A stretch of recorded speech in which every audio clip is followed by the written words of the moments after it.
4 campos no mesmo produto, não 3. Lá eu tinha psi. Será que querendo só para criar uma interação entre prótons e nêutrons? Pois é, a ideia é que foi a dúvida, a questão aí do Daniel, do Gabriel, quer dizer, então, será que eu poderia em SO2 construir uma interação que não envolvesse os pions, o pi, né, aquele triplete? Eu poderia construir uma interação exclusiva entre os dubletes? Então, por exemplo, isso aqui é um termo quártico, tem 4 objetos. Isso aqui nós sabemos, é invariante de SO2 separadamente. Isso aqui não muda por SO2. Esse aqui também não muda por SO2. E esse produto aqui, na verdade, o que ele é? Ele é psi dagger, psi, olha, próton está, nêutron está, vezes próton neutro. Então, esse primeiro pedaço aqui, né, isso aqui, claro, vezes, então, a mesma coisa. Então, vamos dizer, ao quadrado. Então, isso aqui é próton está, próton, mais nêutron estar, nêutron ao quadrado. Então isso aqui está me dando próton estar, próton, posso colocar aqui, próton estar, próton, mais 2 vezes próton estar, nêutron estar, próton, nêutron, mais nêutron estar, nêutron, nêutron estar. Vamos fazer o produto, ele é ao quadrado. Então agora, por exemplo, eu tenho uma interação que envolve direto 4 prótons, 2 prótons e 2 nêutrons e 4 nêutrons. Então, é uma interação SO2? É. Tá certo? É invariante SO2? É. E não precisa trocar mesosfísico. Então, é uma possibilidade também. Não? Mas o resultado escalar teria que ser igual a trocar quando você considera o mesmo. Não, aí nesse caso a interação é diferente. Você está propondo um outro tipo de interação. Então, o resultado físico... Não mediado, né? É, não mediado, exatamente. Mas sempre vai ter problema com não mediado. localidade? Não tem não. Essa interação simplesmente é o seguinte. Ela está me dizendo, por exemplo, aqui eu tenho próton, próton, próton, próton. Todo mundo junto, no mesmo ponto. Porque lá não, eu tinha próton, aí tinha uma mediação pelo pion e tinha nêutron. Aqui não. Eu tenho algo que é 2 prótons aqui, 2 prótons, todo mundo no mesmo ponto, grudado no mesmo ponto. Ou então próton, nêutron, nêutron. Então, é uma forma diferente, é uma outra interação. Digamos, esse tipo de interação, que se chama interação de contato, que é uma interação sem mediador, ela não é bem vista na teoria quântica de campo. Para todo o esforço da teoria de Gage, das teorias de Young-Mills, é evitar justamente esse problema. Evitar, porque esse problema leva, sobretudo, a questões de inconsistência na versão quântica da teoria, tipo, e não renormalizabilidade. Então você perde. Então é muito comum, quer dizer, a preferência que você dá é que as interações tenham mediadores, porque o mediador ele permite que você tenha uma compatibilidade muito maior com os princípios da mecânica quântica. Então, só para responder a outra questão, que do ponto de vista da consideração da simetria, ela é plenamente possível, e é até bom que essa pergunta aí abriu, né, uma discussão para uma coisa mais, assim, mais ampla das teorias quânticas de campo, porque é sempre a gente gostar das interações mediadas por algum tipo de partícula, certo? Mas esse negócio seria pegar o anterior, fazer rearranjamento de fios, e pegar e ver uma interação entre a gente já trabalhou o rearranjamento. Então, tarefa para o monitor. Organize essa questão. Tá? Organize essa questão. Professor, organize uma questão do rearranjamento. Porque eu já fiz, você viu que a gente fez, né? Então pode organizar. Isso pode ser bem. Pode maltratar. Não tem direito ao teu sadismo. que curso você vai cobrir quebra de simetria também? Nesse aqui não, eu vou cobrir quebra de simetria nas férias. No curso de grande investigação eu vou cobrir quebra de simetria, tá bom? Bom, então nós trabalhamos alguns aspectos de SO2 e o conceito que ficou mais assim, que a gente vai voltar a ele muitas vezes em diferentes situações, é o conceito de representação, ranking e aquele número quântico ou aqueles números quânticos que caracterizam uma representação. É isso que é importante. Então, vamos começar agora a trabalhar com nós trabalhamos aqui no curso do SO2, né? SO2 a gente trabalhou bastante, né? Foi, SO2 né? Então, a gente vai começar a trabalhar agora o grupo das rotações em 3 dimensões. Então, vamos agora para o espaço euclidiano tridimensional. Nós tínhamos feito o espaço euclidiano bidimensional. Então, vamos agora para o espaço euclidiano tridimensional. Então, vamos trabalhar em espaço e tempo, onde os meus pontos tenham coordenadas x, y, que podem ser x, y e z. Nesse espaço-tempo, nós temos a noção de produto escalar, de produto vetorial. No caso do espaço euclidiano bidimensional, a gente viu que o grupo SP2 ele era o grupo associado à invariância do produto vetorial. E o grupo SO2 associado à invariância do produto escalar. E vimos que todo invariante de SO2, de SP2 é também invariante de SO2. O SP2 também preserva, né, o produto escalar. Nós tínhamos isso. Quer dizer, as matrizes SO2 estão dentro do SO2. A gente tinha estudado isso. Então, agora no espaço tridimensional, o que eu vou fazer agora são a mesma história. Eu tenho produto escalar de 2 vetores, então eu tenho 2 vetores no espaço tridimensional.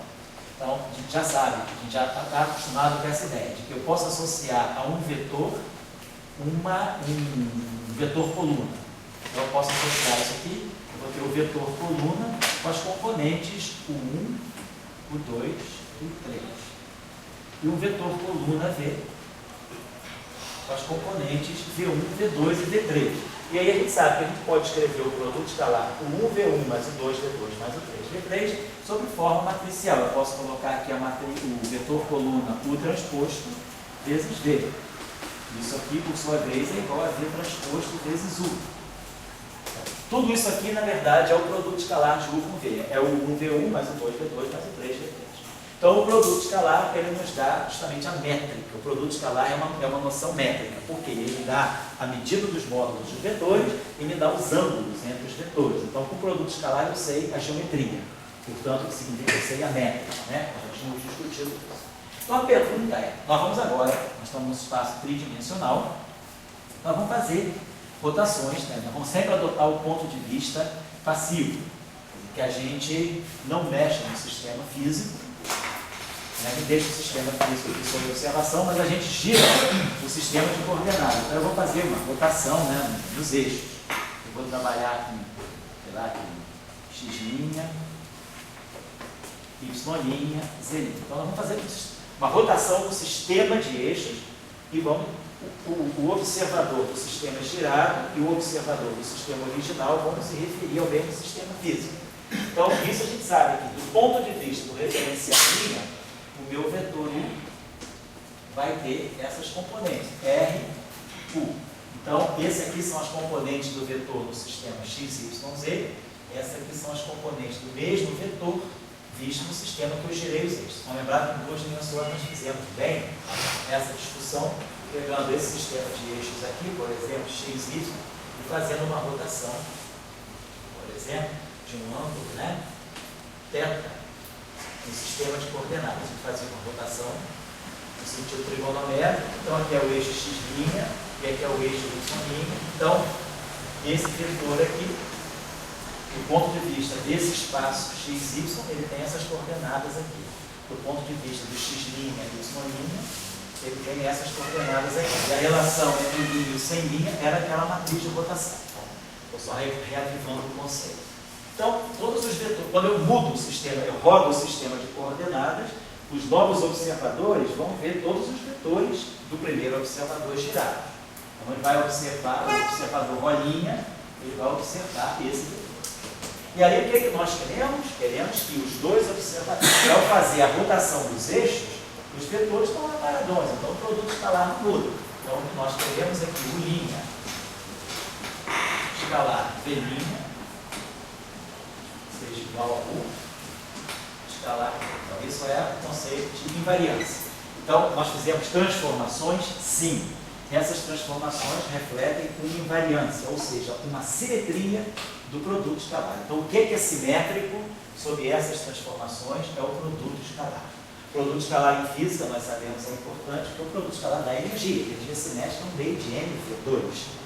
A energia cinética ela depende do produto escalar de V com V. A energia potencial depende da distância, módulo de x. Então, eu preciso da noção de métrica. A noção de energia em física, ela está intrinsecamente ligada à noção de métrica. Porque a energia é um número.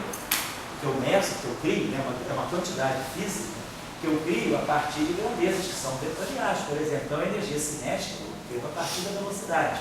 A energia potencial, eu preciso da ideia de módulo. E a gente pode ter, por exemplo, energias que dependem do ângulo entre os objetos. Então, o conceito de energia, eu tenho que tirar um número a partir de vetores. para eu tirar um número a partir de vetores, eu tenho que fazer produtos escalares, tirar módulo, produtos vetoriais, então eu preciso da noção de métrica. Então, o conceito de energia é um conceito métrico. E isso fica muito claro na relatividade geral. Na relatividade geral, quem gera a métrica, quando Einstein propõe que tem as equações de Einstein para a métrica do espaço-tempo, você vai determinar a métrica do espaço-tempo a partir do tensor de energia-momento. Então, existe uma relação na relatividade geral muito grande entre o que descreve a energia de um sistema e como esse sistema se acopla com o campo gravitacional através da métrica. Então, a energia é um conceito métrico. Então, por isso que a métrica é também muito importante em física. Você já tipo de Oi. a métrica seria uma coisa para ser medida pelo método? A métrica, sim. Seria uma coisa assim para ser aferida pelo método? Claro, pelo método. O método vai ser essa para a métrica é boa, um método, né? Instituto de medidas, né? Claro. A métrica é um conceito de medida. Você está medindo distâncias, você está medindo ângulos, você está fazendo medidas de precisão. Isso é métrica. Então, o método que vai cuidar da métrica, por exemplo. Sim. Da mesma forma que o Instituto de Geofísica do OAN vai cuidar das medidas geodésicas da Terra. São medidas métricas, claro. Então, o que nós queremos é isso. O Gemini, então, teria... Isso, a métrica para nós aqui, aquela métrica, nós tínhamos aqui um curso chamado de G e J, né? E era o que dava os produtos escalares, depois lembra das aulas iniciais aqui, então, esse conceito de tensor métrico, porque normalmente a métrica da gente é a métrica euclidiana. Então a gente reduz esse tensor aqui à matriz de identidade. Então a métrica é Vx ao quadrado mais Vy ao quadrado mais Vz ao quadrado. Mas a métrica não precisa ser isso, ela pode misturar o x com o y, depende do tensor métrico. O que é importante é dar o tensor métrico. Você chamaria a métrica? Você chamaria a métrica, vamos dizer, a mãe das medidas? Sem dúvida, a métrica é a mãe, o pai, o avô, a avó. A métrica é a medida. Sem métrica não tem medida. O espaço topológico justamente é um espaço que você não precisa de métrica. Você não precisa de uma noção de medida. Você pode fazer matemática sem medida. Aí você está falando topologia. Agora, se você introduz no espaço topológico, você introduz uma métrica, é quando você vai passar a ter a noção de medida. Então, matemática sem medida, por exemplo, é topologia. Assim, a topologia ela te introduz a noção de vizinhança. O que está próximo, o que está longe, o que é limite. A topologia ela serve para justamente topologia, estudo dos lugares. Você está estudando a posição dos objetos dentro de um conjunto, mas você não precisa ter a noção de distância. Eu não sei um quanto dista do outro. Você vai introduzir uma noção de proximidade ou de afastamento, introduzindo um conceito que pode, em princípio, ser desacoplado da distância. Agora, existe a chamada topologia da métrica. Você pode definir, porque quando a gente estuda limite, quando o módulo de x menos zero é menor do que delta, implica que o módulo de f de x menos f de menos é igual a delta, menor do que epsilon. Essa noção, a noção de bolas abertas, bolas fechadas. Aí é uma topologia induzida pela métrica. Então você pode criar uma topologia a partir de uma métrica, mas você, em princípio, define uma topologia simétrica. Então, quando você quer fazer medida, aí você tem que introduzir métrica. Quando a gente fala variedade, você introduz uma variedade, um conjunto de pontos com um conjunto com coordenadas. Pontos e coordenadas, isso é uma variedade. Aí você introduz uma chamada estrutura diferenciável. Então agora eu tenho uma variedade e eu sei o que é a noção de diferenciabilidade, ou seja, eu sei a noção de proximidade. Depois é que você introduz a noção de métrica. Então a métrica já é um conceito muito mais refinado. Então quando a gente fala de teorias de campos topológicas, são justamente aquelas teorias de campo que elas não precisam de uma noção de métrica. Então, uma teoria de campo topológica, ela é uma teoria de campo com energia zero. A dinâmica dos campos não gera energia. É uma teoria muito especial nesse sentido. Então, a topologia é alguma coisa que matematicamente tem um status diferente da métrica.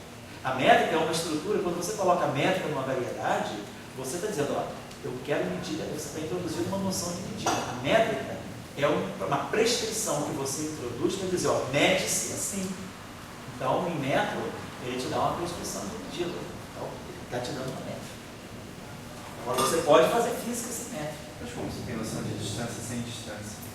Aí É o conceito de topologia. Você vai definir o conceito de conjuntos abertos e conjuntos, o que são conjuntos abertos, e você vai dizer que um objeto é próximo do outro se o conjunto dele. Aí você cria um conjunto de regras matemáticas para definir uma topologia. Mas, por exemplo, se eu quiser o lugar for coincidente, eu tenho que fazer a partir do conjunto de todas as propriedades e, por exemplo, o epsilon vai a zero. Eu tenho parâmetros que eu estou levando a zero. Mas você já está implícito na sua cabeça porque tem uma noção de distância. Para você definir uma topologia, você não precisa de epsilon e deltas. Porque isso aí está pressupondo que você já tem uma noção de distância. Ou seja, você tem uma métrica. Você pode definir uma topologia sem métrica nenhuma. Eu posso definir uma topologia, um conjunto com 3 elementos. Eu digo, posso pegar um conjunto com 3 elementos e dizer, esse elemento é próximo desse e esse elemento é afastado desse. Eu crio uma convenção, eu crio um decreto. Então, a topologia é um conjunto de regrinhas que você dá para dizer quem está próximo e quem está longe. E acabou-se, sem noção de medida nenhuma. Então, numa teoria topológica, você não precisa ter medida. Então, você não precisa nem falar de energia. Você não tem nem método. A contribuição, se você vê uma teoria de campos topológica, a contribuição daquilo para a energia é zero. Ele não tem nem energia. Existe sempre um mapeamento entre uma teoria topológica e uma teoria métrica? Não necessariamente. Você pode juntar as duas, não necessariamente. Uma teoria topológica ela pode permanecer topológica o tempo todo.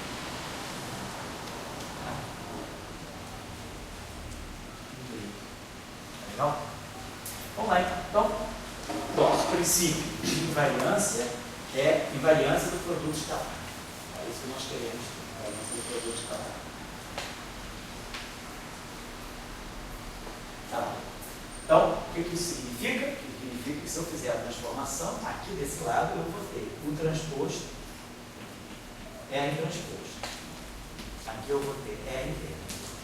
Então, para que isso aqui seja igual ao transposto V, a imposição que eu coloco nas matrizes é que essas matrizes satisfaçam essa relação. Seja igual a identidade, para poder essa igualdade ocorrer. Então, isso significa que essa matriz é uma matriz o quê? Ortogonal. O inverso de R é o R transposto. Isso não significa que a matriz R é uma matriz ortogonal 3 por 3. É uma matriz por 3. Matriz ortogonal 3 por 3. Aí. Vamos lá.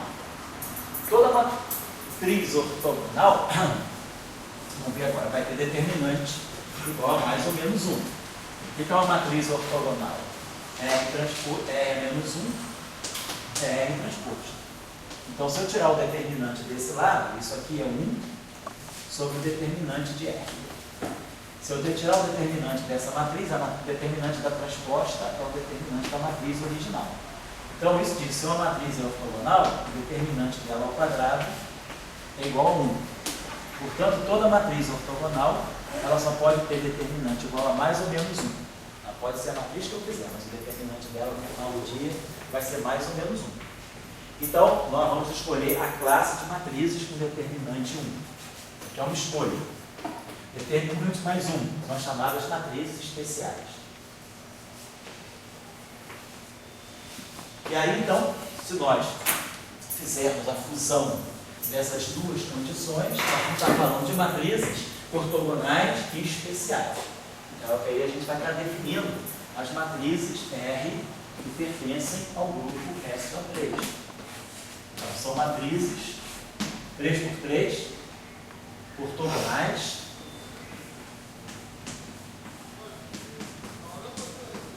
e especiais.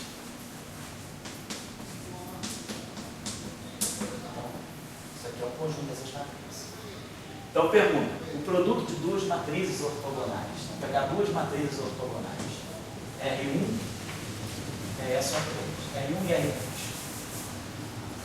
São duas matrizes que pertencem a SO3.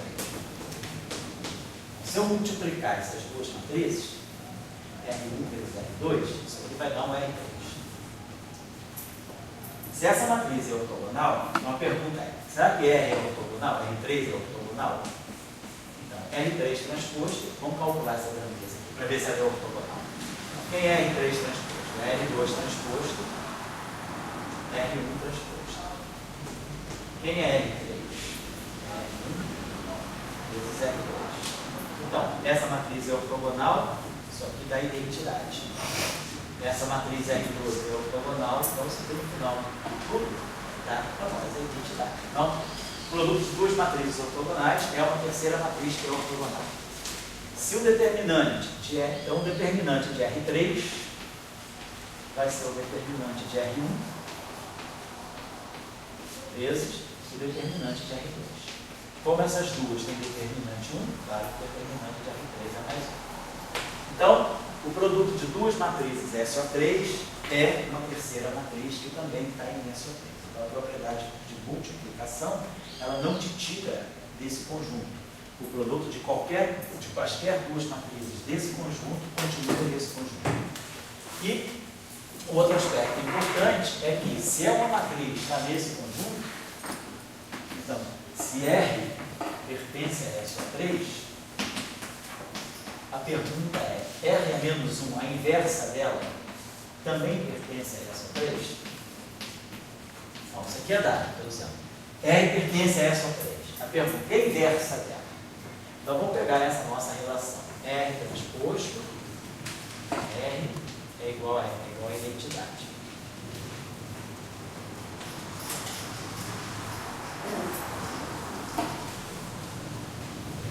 Então, se eu inverter, se eu multiplicar essa relação, vou pegar essa relação, vou fazer o seguinte. Isso aqui é igual a identidade. Então, vou multiplicar essa equação à esquerda pela inversa do R transposto. Vou multiplicar essa equação à direita por R menos 1. Então, fazendo isso vezes isso dá identidade, isso vezes isso dá identidade. Então, com isso eu coloco a identidade do lado esquerdo. Mas do lado direito, o que eu vou fazer? Vou colocar aqui R transposto a menos 1 vezes R menos 1. Mas nós sabemos que o inverso do transposto de uma matriz é igual ao transposto do inverso da matriz. Então, como isso aqui é igual a isso está me mostrando que a matriz R menos 1 satisfaz a mesma propriedade da matriz R. Ela também é ortogonal. Então, se uma matriz é SO3, o determinante dela é 1, o inverso dela também tem determinante 1 e continua sendo ortogonal. Então, isso garante para nós que SO3 é um grupo. A gente, invertendo a matriz, a gente não tira a matriz daquela categoria. O inverso de uma matriz daquela categoria mantém aquela categoria. Então, isso garante a propriedade do que a gente chama, que é essa estrutura que nós chamamos de grupo. Beleza? Então, só para começar. E aí, vamos fazer aquele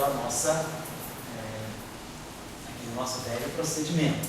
Se a matriz tem determinante 1, vamos escrever essa matriz como sendo a exponencial de uma matriz.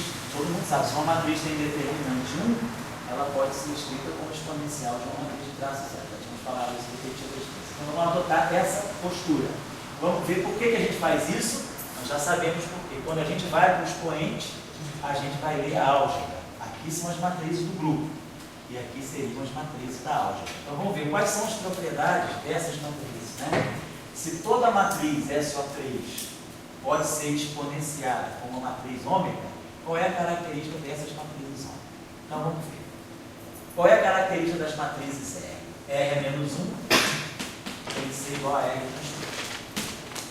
Então, vamos inverter essa matriz R. O inverso de uma matriz é a ômega, é a menos ômega. Essa matriz aqui inverte essa matriz. Mas agora eu tenho que tirar o transposto dessa matriz. Exponencial de ômega. Tudo isso transposto, nós já tínhamos visto que isso é a mesma coisa que o exponencial do ômega transposto. Então, isso significa que a matriz ômega transposta é igual a menos a matriz ômega. Ou seja, as matrizes de SO3, elas vão ser exponenciais de matrizes que são antissimétricas. Então, isso aqui é a álgebra de SO3. É a álgebra das matrizes antissimétricas. Não matrizes ortogonais, mas matrizes antissimétricas. E é claro, se o determinante de R é 1, o traço de ômega é 0. Mas a gente já sabe, não precisa nem dizer que o traço é 0, porque toda matriz antissimétrica tem diagonal nula. Portanto, o traço dela é 0. Então, nós temos agora uma relação entre o grupo SO3 e a álgebra SO3 pequena. Então, o que nós estamos dizendo é isso. Essa matriz aqui ela vai ser exponencial dessa aqui. Vamos agora estudar essa categoria aqui. Então, essa matriz aqui está no grupo é só 3. Então, essa matriz, ela é 3 por 3, ela é ortogonal e ela tem determinante 1. Essa matriz aqui, ela está na álgebra é só 3. Essa matriz aqui não é ortogonal, ela é antissimétrica. E essa matriz aqui, como essa tem determinante 1, essa tem traço 0. Mas aí é redundante, porque se ela é antissimétrica, o traço dela já é 0. Então, para nós estudarmos o grupo SO3, nós reduzimos o problema a estudar o conjunto das matrizes antissimétricas 3x3. Então, vamos pegar a matriz antissimétrica 3x3 mais geral. Vou pegar uma matriz 3x3 que seja antissimétrica. Toda matriz antissimétrica tem diagonal igual a 0. A diagonal dela é 0. Se ela é antissimétrica, se aqui é A, aqui vai ser menos A. Se aqui é B, aqui vai ser menos B. E se aqui é C, aqui é menos C. Então, isso é a estrutura de uma matriz antissimétrica. Por uma questão de convenção, só por convenção, a gente costuma colocar menos B aqui e mais B aqui. Nada mudou. Essa matriz é antissimétrica e depende de 3 parâmetros independentes. Então, vamos voltar ao nosso truque que a gente fez com essa 2. Vamos expandir essa matriz para uma base. Então, põe essa base. Essa base vai ser A, 0, 1, 0. Menos 1, 0, 0. 0, 0, 0. Mais B. 0, 0, menos 1. 0, 0, 0. 1, 0, 0. Mais C. 0, 0, 0, 0. 0, 0, 1. 0, menos 1. Então, nós encontramos 3 matrizes antissimétricas independentes, em termos das quais eu posso expandir qualquer matriz antissimétrica. Então, eu encontrei uma base. Portanto, eu encontrei um conjunto de geradores. Então, nós temos uma base, que são as matrizes geradoras. O gerador G1, o gerador G1, o gerador G2 e o meu gerador. Eu encontrei uma base de 3 geradores. Vamos dizer que essa matriz aqui seja um gerador G1, essa matriz aqui seja o meu gerador G2 e essa matriz aqui seja o meu gerador G3. Esse é o conjunto de geradores.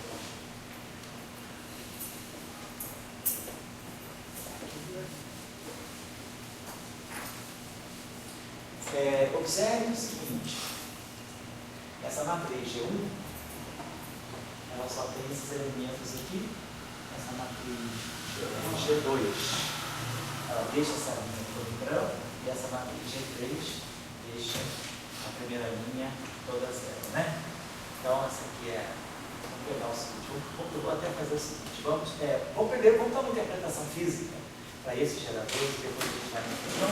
Por exemplo, vamos ver o que eu estou fazendo aqui, depois vamos ver o que eu estou fazendo, por exemplo, aqui. Vamos estudar só o gerador G1. Vamos pegar esse gerador. Vou pegar esse gerador.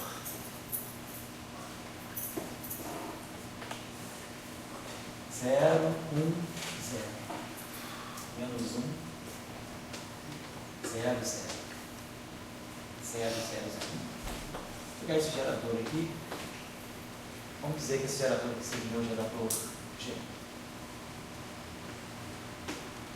E vamos ver então qual é o papel dessa transformação. Então o que eu vou ver agora, como é que eu posso gerar uma rotação a partir desse gerador. Suponhamos que eu faço então essa operação exponencial de A vezes G1. Vou fazer essa operação. É o que eu estou dando a interpretação geométrica do gerador G1. Eu vou ver, se eu fizer uma transformação de SO3 gerada exclusivamente por esse gerador, O que nós obtemos? Então vamos lembrar dos nossos desenvolvimentos. Quando a gente sabe uma matriz exponencial, o exponencial de uma matriz é a expansão de Taylor do expoente. Então é 1 mais AG1 mais A2 sobre 2 G1 ao quadrado. Vai seguindo a série assim, mais A3 sobre 3 G1 à terceira mais o quarto sobre 4 G1 à quarta e assim vai, né? Vamos para frente. Aqui, deixa só uma matriz. Agora observe o seguinte, vamos começar a ver as potências dessa matriz. A matriz G1 é essa aqui. Então nós conhecemos G1. Se nós elevarmos de G1 ao quadrado, que é o quadrado de G1, qual é a matriz que eu vou menos vai dar esse resultadinho, vai dar menos 1, 0, 0, 0, menos 1, 0, 0, 0. Se eu fizer G1 à terceira, significa multiplicar G1 ao quadrado por G1. Quando eu multiplicar essa matriz aqui por G1, observa que eu estou multiplicando, na verdade, para efeito dessa matriz, isso aqui é a identidade, menos a identidade aqui é 0. Eu multiplicar essa matriz por G1, ela vai dar menos G1. Se eu pegar a potência quarta, G1 à quarta, só elevar essa matriz aqui ao quadrado, ela vai dar 1, 0, 0, 0, 1, 0, 0, 0. Agora, se eu pegar G1 à quinta, G1 à quinta é G1 à quarta vezes G1. Se eu multiplicar essa matriz aqui por G1, eu vou obter o próprio G1. Então, G1 à quinta já está dando G1. G1 à sexta. G1 à sexta significa eu vou multiplicar G1 ao quadrado por G1 ao quadrado. Ou G1 à quarta por G1 ao quadrado. Mas se eu multiplicar G1 à quarta por G1 ao quadrado, como você tem identidade, eu vou obter o próprio G1 ao quadrado. Então, G1 à quinta é G1, G1 à sexta é G1 ao quadrado, G1 à sétima é G1 à quarta vezes G1 à terceira. Mas G1 à terceira é menos G1. G1 à oitava é G1 à quarta vezes G1 à quarta. É igual a G1 à quarta. Então vocês estão pensando bem que essa série tem uma periodicidade, né? Então, esse cara aqui é G1, esse cara aqui é essa matriz aqui. Esse cara aqui é menos G1. Então, quando a gente começar a somar essa série, vamos observar o que vai acontecer. Vai acontecer uma coisa bem simples, né? Vai estar vendo aqui o seguinte. Quando eu somar essa matriz R, vamos escrever a matriz 3 por 3.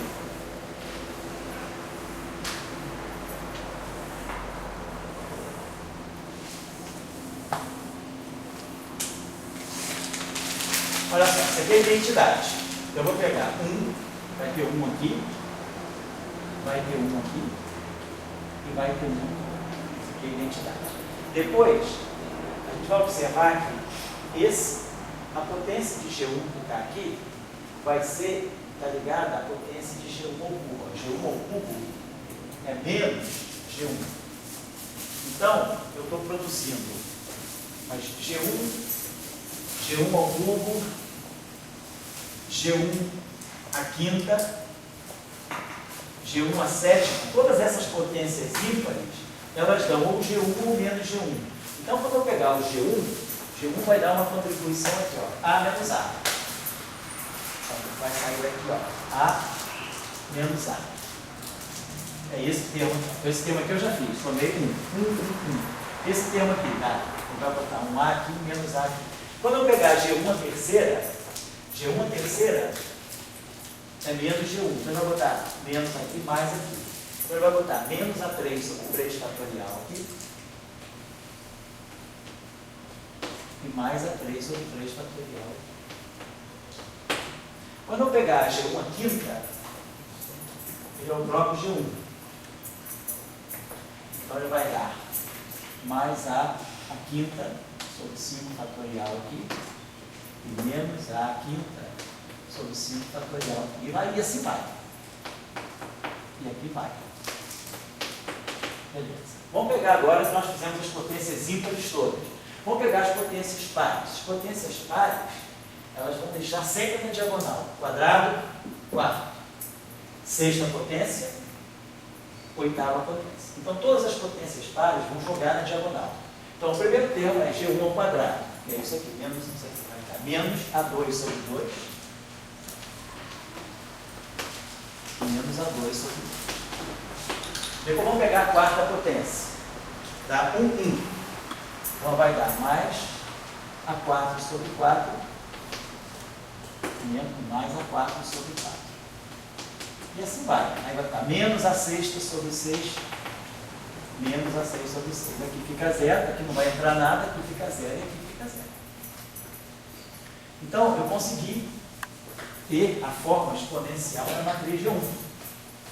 Então, a forma exponencial, todos nós já conhecemos um pouquinho lá das expansões de série, da trigonometria, das funções trigonométricas, e aí está claro para nós que o primeiro elemento aqui, essa aqui é a série que me dá o cosseno de A.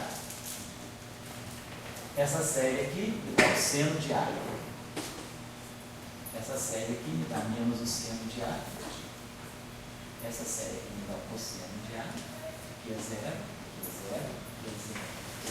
E aqui é 1. Então eu sei o que esse gerador G1 faz. Sei qual é.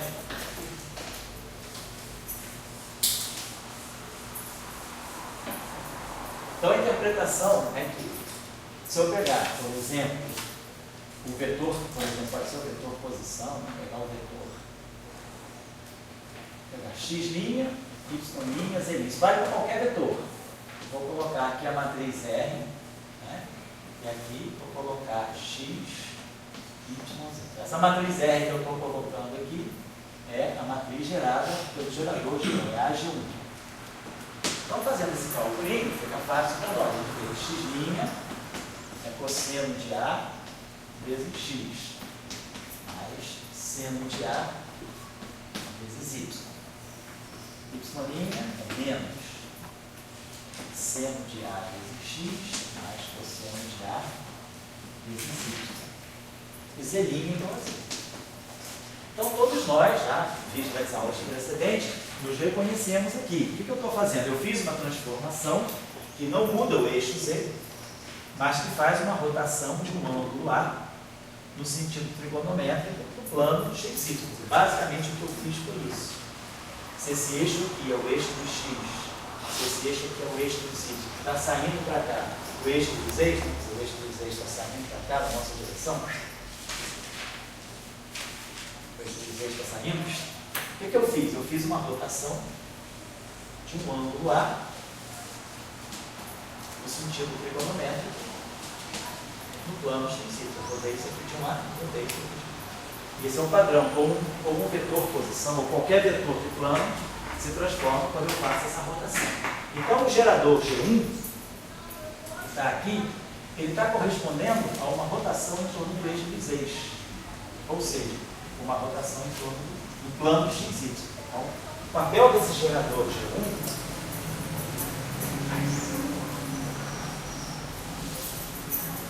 então, G1 realiza rotações de ângulo, uma rotação de ângulo A no plano XY, ou seja, em torno do eixo dos eixos.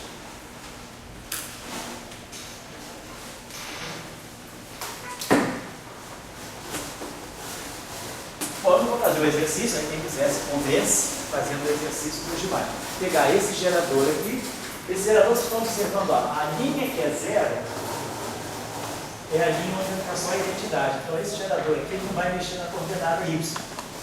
E esse gerador aqui não vai mexer na coordenada x, como esse aqui não mexeu na coordenada z. Então, esse gerador faz uma rotação em torno do eixo dos y. E esse gerador aqui faz uma rotação em torno do eixo do x. O que ele acopla, o que o gerador acopla, é aonde eu faço a rotação. Esse gerador aqui está acoplando 1 com 2 e 2 com 1, ou seja, x com y, y com z. Então eu faço uma rotação do plano xy. Porque esse gerador aqui ele faz uma rotação do plano xy, ou seja, em torno do eixo z. Esse gerador aqui está acoplando 1 com 3 e 3 com 1. Então ele está fazendo uma rotação do plano xz. Ele trabalha no plano xz, ou seja, ele deixa invariante o eixo do y, faz uma rotação em torno do eixo do y.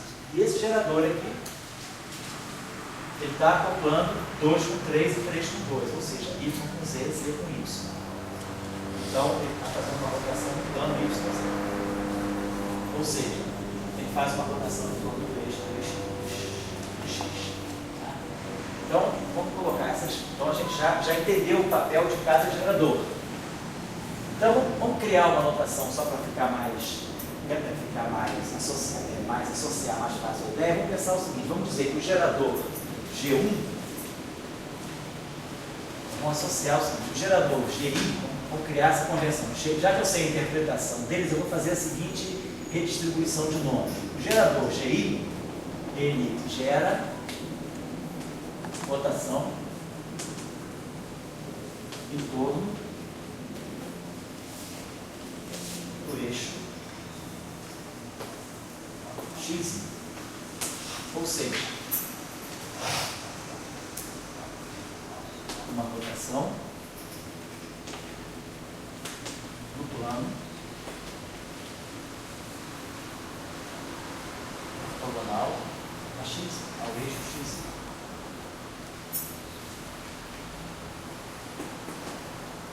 Então, por exemplo, se eu quiser pegar o gerador G1 vai fazer uma rotação em torno do eixo x, ou seja, ele vai fazer uma rotação no plano YZ.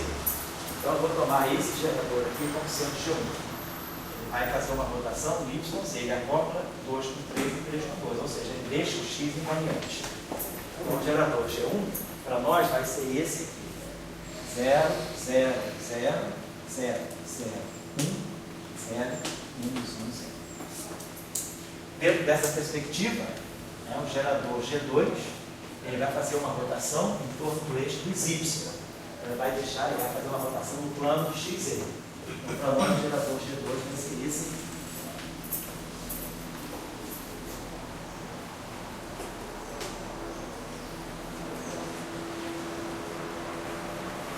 E o gerador G3 vai fazer uma rotação em torno do eixo dos eixos. Ou seja, o que nós estudamos, mas vai ter uma rotação no plano XY. Então é esse gerador aqui.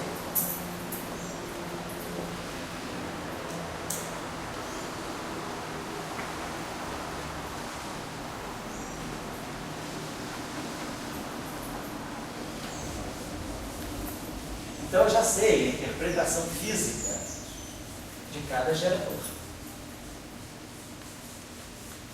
Nós sabemos que nós temos 3 tipos. Então, de novo, o grupo SO3, quantos geradores ele tem? Tem o mesmo número de geradores que SO2, tem 3 geradores. Então, a dimensão, não é da representação, não. A dimensão de um grupo é o número de geradores que ele tem, ou seja, o número de parâmetros de rotação, tem 3. Então, a dimensão do SO3 é 3, tem 3 geradores. 3 associados, 3 parâmetros, na verdade são ângulos, né? De rotação.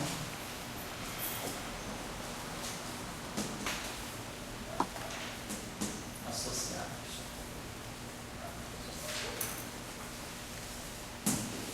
Tá? Professor, Foi não? não sei se vai ser pertinente, mas quando o senhor fez aqui o desenvolvimento, me chamou essa gerador de G1.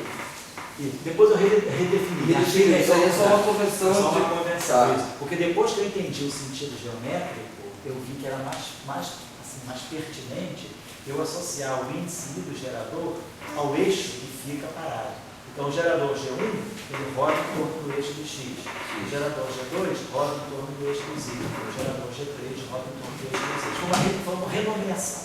Tá, então no caso ali, é XI só no G1. Isso, G2 vai ser YI, não é? Não, vai ser aqui é X1 é X, X2 é Y, X3 tá. é Z. Tá? Certo? Beleza. Tá claro, né? Beleza, então vamos lá. Vocês observam o seguinte, essas matrizes, elas têm uma lei de composição muito simples. Vocês podem observar o seguinte, se eu pegar o iésimo gerador, se eu pegar o gerador GI, esse gerador aqui, G2, onde é que ele tem elementos não nulos? Ele tem elementos não nulos na linha 1, coluna 3, e na linha 3, coluna 1. Fala. É a dimensão de SO3 ou SO3? Então, a dimensão do grupo sempre igual à dimensão da álgebra. Não pode ser a dimensão de SO3, que é igual à dimensão de SO3. Então, a pergunta do Felipe aí, ela elucida essa questão. A dimensão do grupo é sempre igual à dimensão da álgebra. Por quê? A álgebra são os geradores. Mas, se eu contar o número de geradores, a partir de todos esses geradores eu determino o grupo. Eu falo do expoente. Então, a dimensão do grupo é sempre igual à dimensão da álgebra. Então, se eu observar, por exemplo, o gerador G1, ele tem elemento 2, 3 e 3, 2. E se eu pegar o gerador G3, ele tem elementos 1, 2 e 2, 1. Então, as linhas e colunas onde estão os elementos não nulos são sempre as linhas e colunas ortogonais ao próprio gerador. G1 é 1, então aqui eu tenho 2, 3, 3, 2. G2, eu tenho 1, 3 e 3, 1.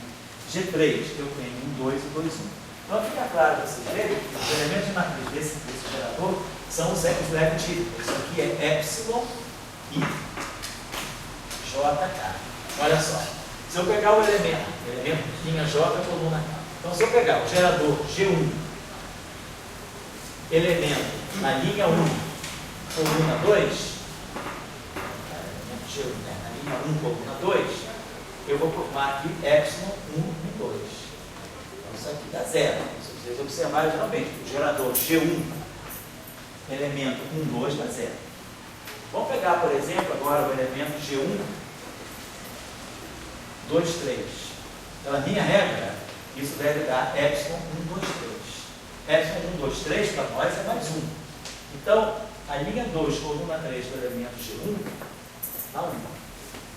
E assim vai. Vocês podem aplicar essa regrinha para qualquer matriz dessa.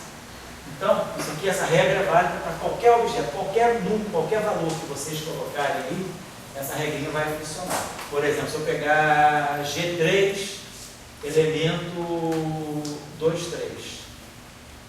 Então vai ficar epsilon 3, 2, 3. Mas todo mundo sabe que o epsilon, quando tem dois índices iguais, é zero.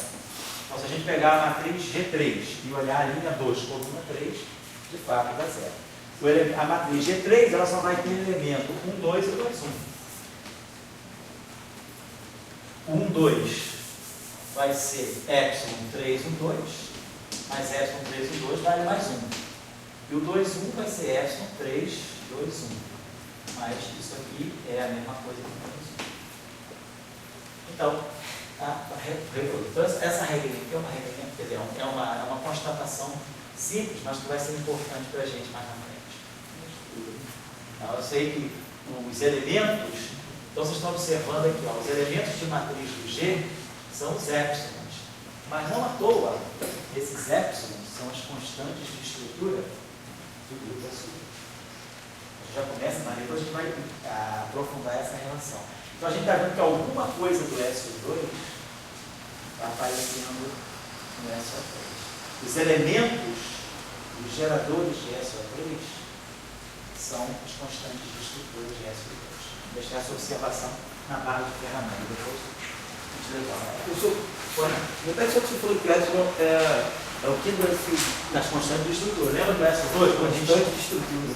Lembra quando a gente fazia isso aqui? Ó, sigma 1, sigma I sobre 2. Sigma J sobre 2. Isso aqui é I. Epsilon J. Sigma K sobre 2. Esse objeto aqui a gente chama de constante de estrutura de SO2. Tá? Então, porque estão presentes na estrutura do SO2. Se eu pegar as matrizes tridimensionais, aquelas matrizes sigma que nós tínhamos estudado, né? A gente estava vendo que isso aqui me dá também I, epsilon JK, sigma K. Então, isso aqui é estrutural do S2. Isso aqui vai sempre aparecer, nas relações de comutação. Por isso que a gente chama de constante de estrutura. Então, esses objetos estão aparecendo como elementos de matriz dos geradores. Eu vou chamar a atenção para isso. Muito bem. Então, vamos deixar essa relação por enquanto. Bueno. Também vai ser o papel daqueles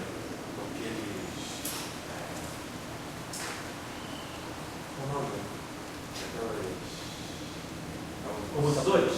Não, é o gama, não. Sigma.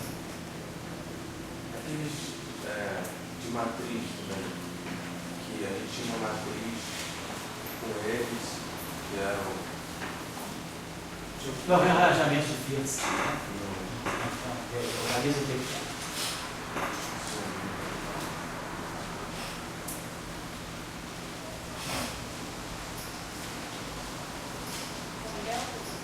delta de crono. Ah, o delta de crono.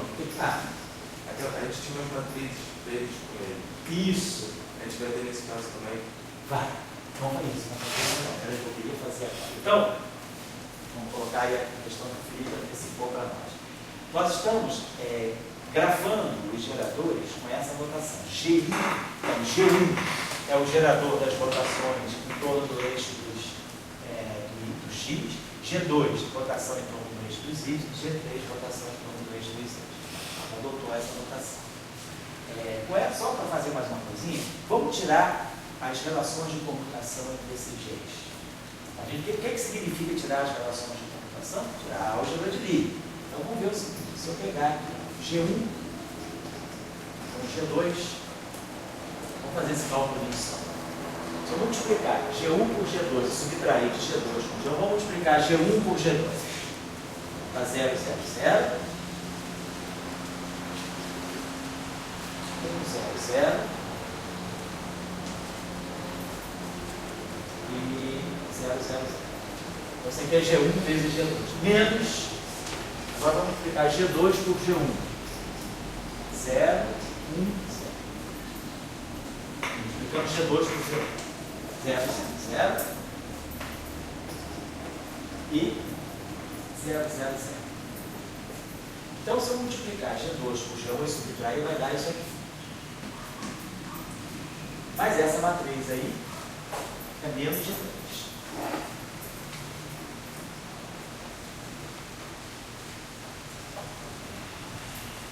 Vamos multiplicar agora, fazer o computador de G2 com G3. Fazendo esse cálculo, vocês podem fazer para se certificar depois, dá menos G1. Se eu pegar G3 com G1 menos G2. Então, isso aqui é um cálculo simples que vocês podem verificar a partir daquelas matrizes. Agora, observe que a gente está com uma coisa parecida com o S2. Porque no S2, sigma x com sigma y dá sigma z. Sigma y, quer dizer, sigma 1 com sigma 2 dá sigma 3. I, sigma 3. Sigma 2 com sigma 3 dá I, sigma 1. Sigma 3 com sigma 1 dá I, sigma 2. Está muito parecido, mas não tem o I.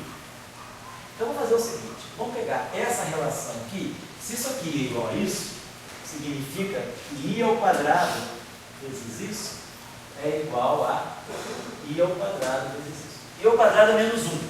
Mas eu não vou usar aqui o I ao quadrado é menos 1. Eu vou usar os dois. No fundo, o que eu estou fazendo é o seguinte. Multiplica esse lado esquerdo por I vezes I.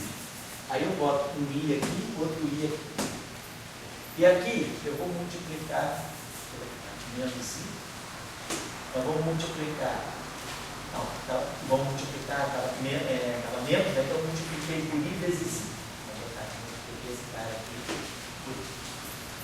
Mas eu ganho só, né? Então, porque eu estou multiplicando, então está assim, né? Vou pegar está assim. Então o que eu fiz foi isso. Eu multipliquei aqui por I e multipliquei aqui por I. Então, o menos se mantém, porque eu vou multiplicar pegar aqui por I, vou multiplicar aqui por I. Eu botei 2 e 2. Tá? Eu não fiz isso aqui, se eu multiplicar isso aqui por 2, né? Se eu estou multiplicando pelo mesmo número que está aqui, estou multiplicando pelo número que está aqui. Então fica menos I vezes I. Eu só fiz isso. Peguei essa relação, coloquei I vezes I aqui e coloquei I vezes I aqui. Não sei que a gente tem que fazer isso. Ou então melhor fazer. Vou multiplicar, fazer o contrário aqui. Tá? Pegar essa relação, vamos fazer o seguinte. Em vez de multiplicar por I vezes I, talvez o ideal seria multiplicar por menos I. Vamos pegar essa relação e vamos multiplicar por menos I vezes menos I. E vamos multiplicar esse lado também, por menos I vezes menos I. Então, vamos multiplicar por menos I vezes menos I, menos I vezes menos I. Tá. Esse menos I entra aqui. E esse menos I traz para cá. Então, eu multipliquei o lado esquerdo por menos I vezes menos I. Só que eu escondi o menos I junto com esse gerador e o menos I com esse. Aqui é a mesma coisa. Esse menos I vai se juntar com esse menos 1, vai ficar mais I. E esse menos I vai ficar junto com o G3. Eu deixo junto com o G3. Vou fazer a mesma coisa aqui. Multiplico aqui por menos I. Multiplico aqui por menos I. Multiplico aqui por menos I, fica aí, e multiplico aqui por menos I. E a mesma coisa aqui, multiplico aqui por menos I, multiplico aqui por menos I aqui vai ficar aí, e menos I aqui. Com isso, a coisa vai ficando mais próxima do S2. Esse objeto, com esse objeto, está dando I vezes S. Então, se a gente fizer essa seguinte observação, se eu pegar menos I e multiplicar por GI, eu vou ganhar um novo objeto. Vou chamar que isso aqui é uma nova matriz, é o G útil. Então significa o seguinte, G útil é isso aqui, é menos I, I. G2 til é I, menos I. E o G3 til é menos I. Dúvida aí, Fran? Fala. A gente estava conversando que aquele I vezes menos I ali, na hora que fizer, vai voltar ao inicial de menos G3, não é?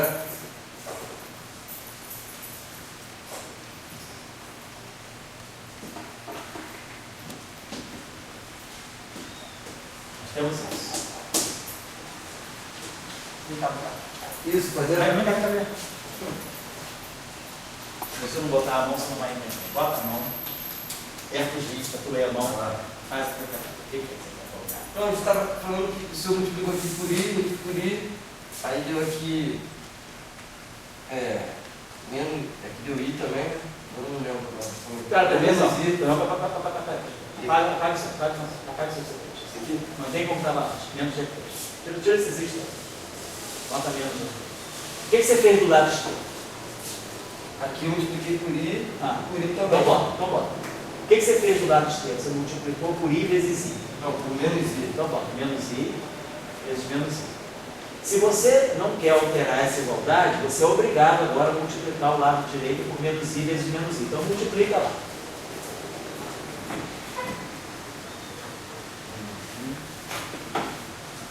Por menos I. Mas deu menos. Então você jogou. Não, menos. Daqui já foi. Então deixa esse menos I aí, porque você multiplicou, olha só. A operação que você faz do lado esquerdo, então, a operação que você fez do lado esquerdo é obrigatória fazer do lado direito. Se você multiplicou o lado esquerdo por menos I, aqui você tem que multiplicar por menos I por menos I. Entende? Sim. Só que agora, esse menos I com esse menos I, eu digo que dá mais I. E esse menos I, eu deixo. Foi isso que eu fiz. Sim. Fala um pouquinho. Não, o que a gente estava conversando ali é que quando eu fizesse aqui, ia voltar para o menos G3. Mas aí eu observei que é exatamente isso, para não alterar o resultado final. Eu vou deixar os is nos lugares certos para poder reconstituir o que a gente sabe do S2.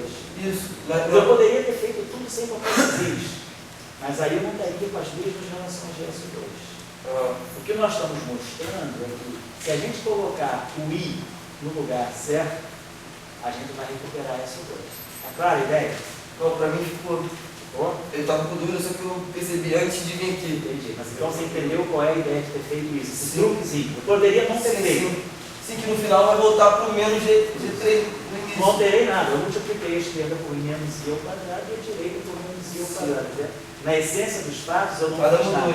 Mas eu redistribuí de uma maneira conveniente, tá certo? Sim, sim, eu tinha percebido já. Tá legal. Obrigado. Obrigado. Tá bom? Vamos em frente então? Então, o que isso aqui está me dizendo agora? Que eu vou definir que é interessante eu trabalhar com uma nova categoria de geradores, que são aqueles lá.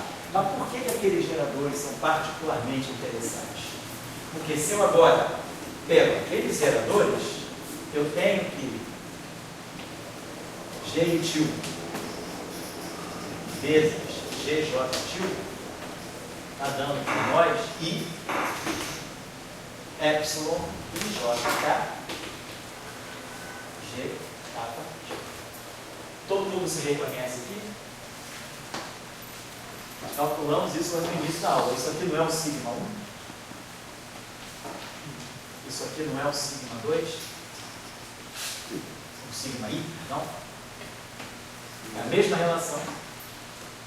Se vocês abrirem lá o início da aula de hoje, vem esse objeto aqui. Professor, oi. Ali não é J, não? Onde?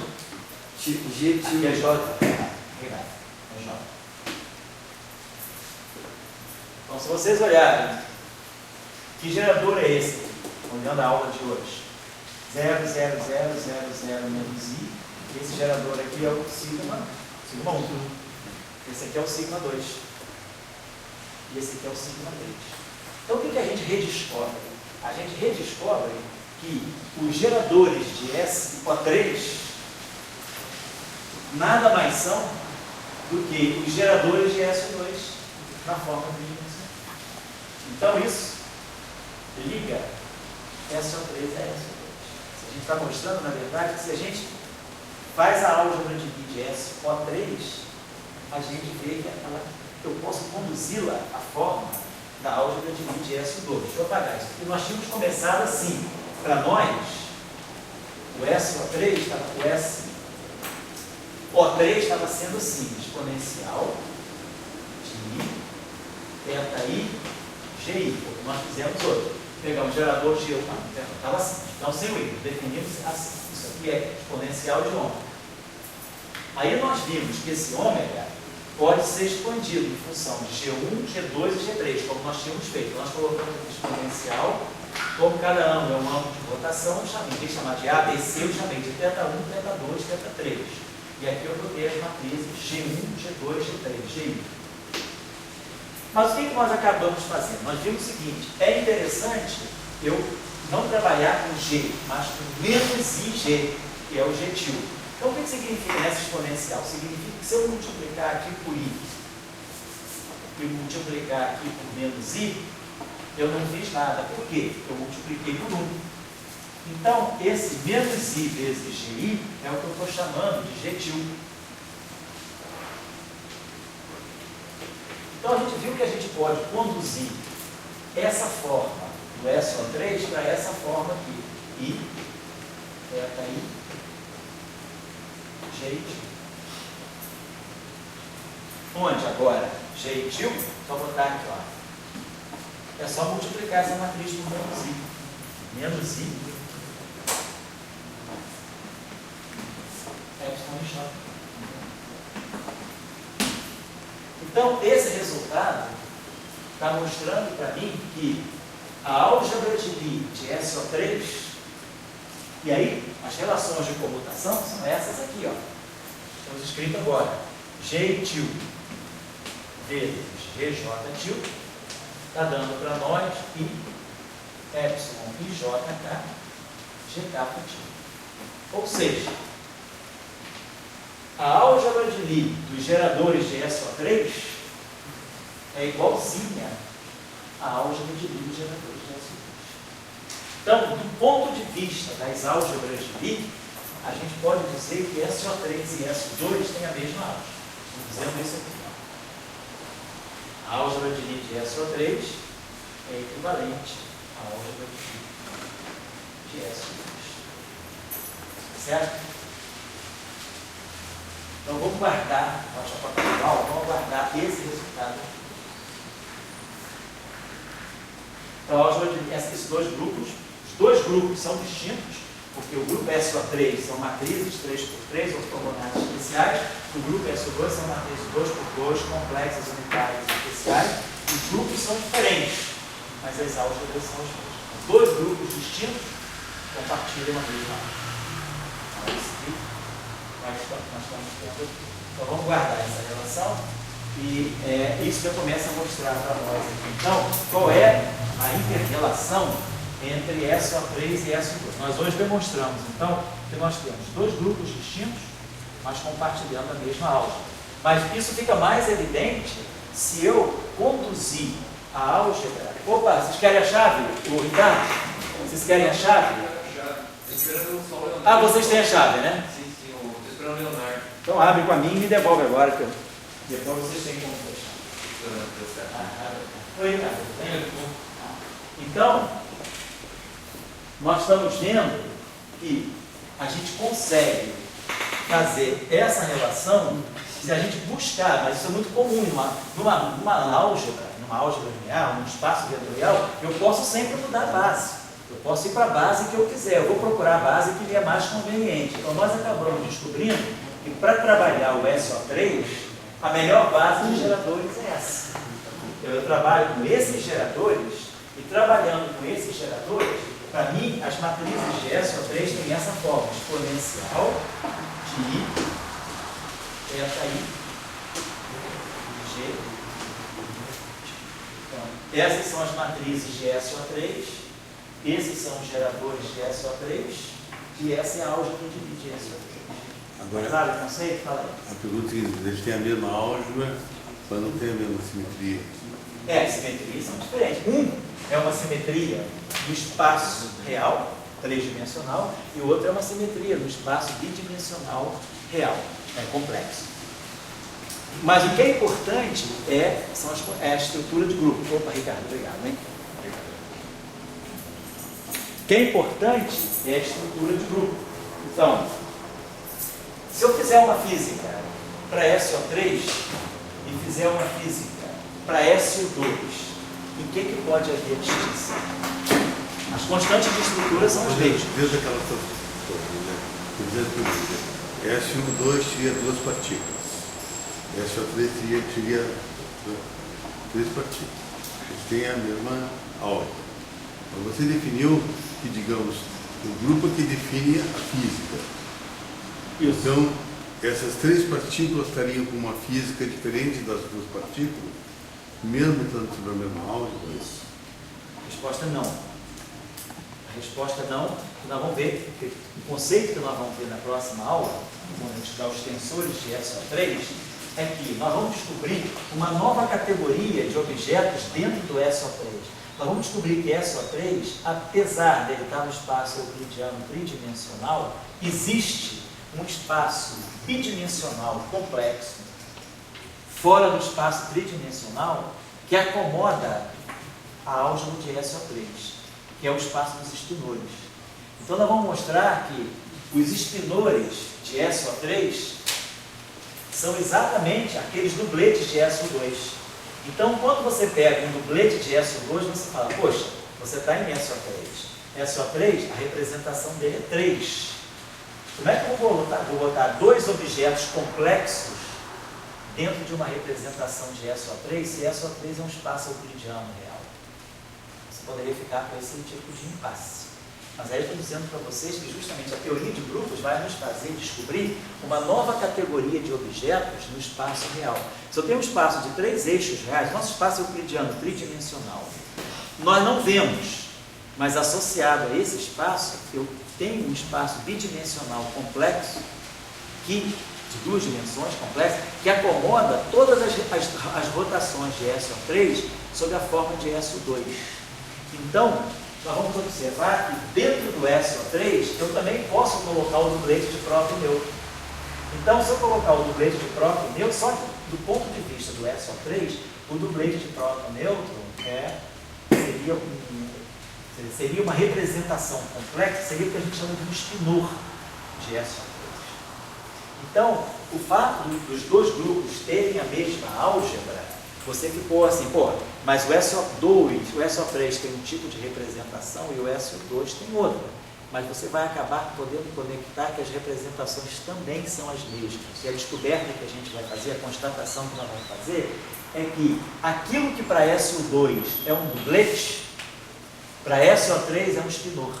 Então, o dublete de SO2, ele reaparece no espaço euclidiano tridimensional sob a forma de um spinor, que é o conceito importante quando a gente fala do espino elétrico. Então, acaba que realmente a física realmente é a mesma. Apesar dos grupos aparentemente serem diferentes, o fato de eles terem a mesma álgebra de Lie significa que eles têm as mesmas constantes de estrutura. E eu consigo ligar representações de um a representações do outro. Então, no fundo, eu tenho a mesma coisa. Então, a física vai ser a mesma. Quer dizer que para a teoria do grupo, quem define a física são as constantes de estrutura. O que é importante para nós, em geral, é a constante de estrutura. Claro que você pode também, em algum tipo de formulação, pelo menos para a classificação das partículas. Agora, você pode ter, como a gente sabe que existem exemplos na teoria quântica de campo, as chamadas teorias quânticas quirais, que você pode ter uma diferenciação entre o grupo e a álgebra. Mas para nós aqui, para efeitos de classificação das partículas e dos estados, a álgebra é que é importante. O que é importante é a álgebra. Se dois grupos distintos têm a mesma álgebra, isso a gente vai ver que tem vários exemplos. Por exemplo, SO6 e SO4 têm a mesma álgebra. Então, a física dele vai ser. Se a gente considerar o E e JK como uma aceleração, qualquer representação que veja igualmente o E e JK são equivalentes para fazer... Elas todas vão estar em SO3 e SO2. Certo? Vamos parando a aula por aqui, eu só vou deixar uma tarefa para vocês fazerem em casa, para treinarem um pouquinho essa discussão que nós fizemos hoje.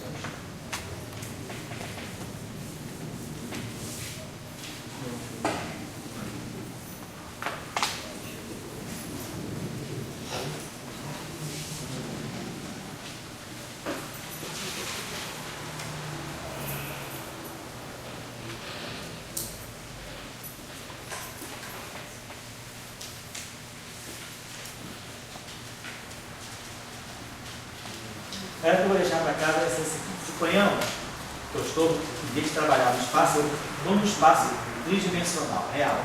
Só que não vai ser o espaço euclidiano tridimensional. Vamos supor que eu esteja na seguinte situação. Eu esteja no espaço, eu vou chamar de espaço de hipótese 1, 2. O que é esse espaço? Esse espaço, para mim, é um espaço em que o produto escalar é feito desse modo. Se eu pegar um vetor U, vamos dizer que esse vetor U aqui, ele vai ter componente U1, U2 e U3. Se eu pegar o vetor V, ele vai ter componente V1, V2 e V3. Só que agora, esse espaço ele chama M12, porque eu vou introduzir uma diferença entre os conjuntos de coordenadas. Em vez do produto escalar ser o 1V1 mais o 2V2 mais o 3V3, eu vou introduzir uma outra métrica. O produto escalar para nós nesse espaço, quando eu introduzo o produto escalar, eu estou introduzindo uma métrica. E aí eu estou dando a métrica que eu quero. A métrica que eu quero é o conceito de medida que eu vou introduzir. Então eu vou criar a seguinte métrica. O 1V1 menos o 2V2 menos o 3V3. Estou criando uma métrica. E, com isso, eu posso escrever esse produto escalar desse modo.